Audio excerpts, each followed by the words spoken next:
থেকে যে খবরের দিকে আমরা নজর রেখেছিলাম, গতকাল রাতে ফ্রেস্কো স্ট্রিটের একটি হোটেলে আগুন, দমকল অফিসের ঠিক পাশেই হোটেলে আগুন, শর্ট সার্কিট থেকেই হোটেলে আগুন। আবাসিকরাই দমকল অফিসে প্রথমে খবর দেন এবং সঙ্গে সঙ্গে ঘটনাস্থলে পৌঁছায় দমকল।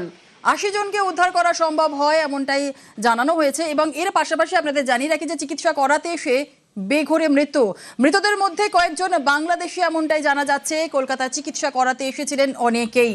এই ঘটনায় ৯ জনের মৃত্যুর খবর পাওয়া গিয়েছে। হোটেলের রেজিস্টার দেখে মৃতদের পরিচয়ের খোঁজ করার চেষ্টা করা হচ্ছে। আমাদের সঙ্গে রয়েছেন আমাদের প্রতিনিধি অভিজিৎ চন্দ্র, আরো বিস্তারিত জানানোর চেষ্টা করবে। মৃতদের মধ্যে কয়েকজন বাংলাদেশি ছিল অভিজিৎ, আমরা জানতে পারছিলাম। আর কি তথ্য উঠে আসছে এই হোটেলের রেজিস্টার থেকে, কি তথ্য উঠে আসছে? প্রথমে বলে রাখি, যে ঘটনা ঘটেছে তাতে যে অবস্থায় ৯ জনকে কলকাতা মেডিকেল কলেজ হাসপাতালে জরুরি অবস্থায় নিয়ে যাওয়া হয়েছিল, তারা প্রত্যেকে অচৈতন্য অবস্থায় ছিল এবং কলকাতা মেডিকেল কলেজ হাসপাতালের এমার্জেন্সি বিভাগের কর্তব্যরত চিকিৎসকরা তাদের প্রত্যেককেই বলেন যে ব্রড ডেড, অর্থাৎ মৃত অবস্থায় আনা হয়েছে।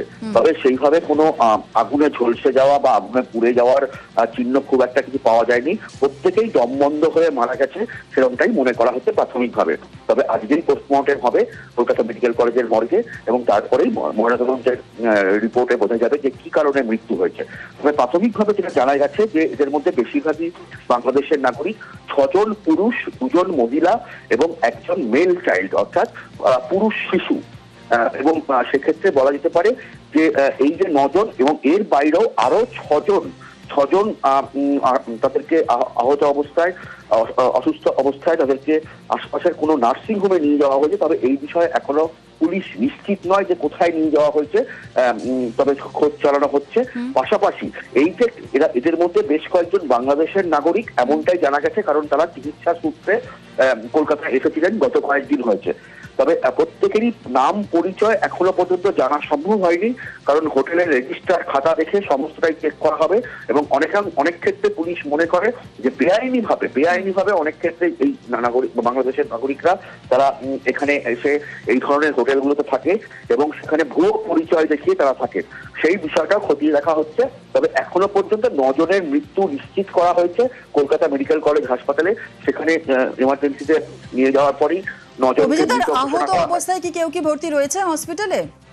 না, কলকাতা মেডিকেল কলেজে কেউ ভর্তি নেই। তবে প্রাথমিকভাবে একটা সূত্র মারফত জানা গেছে যে ৬ জন আহত হয়েছেন দমবন্ধ অবস্থায়, তাদেরকেও অচৈতন্য অবস্থায় নিয়ে যাওয়া হয়েছে। তবে সেটা সম্ভবত কোনো নার্সিং হোমে নিয়ে যাওয়া হয়েছে, সেটা পুলিশ খতিয়ে দেখার চেষ্টা করছে যে স্থানীয় বাসিন্দারা নাকি হোটেলের কর্মীরাই সেই ৬ জনকে উদ্ধার করে কোথাও নিয়ে গেছে, সেই গোটা বিষয়টাই খতিয়ে দেখা হচ্ছে। খুব দ্রুত এই বিষয়ে আমরা দর্শকদের আপডেট দেবো যে বাকিদের অবস্থাও কি আছে। তবে এখনো পর্যন্ত ৯ জনের মৃত্যু নিশ্চিত করা হয়েছে। ধন্যবাদ অভিজিৎ।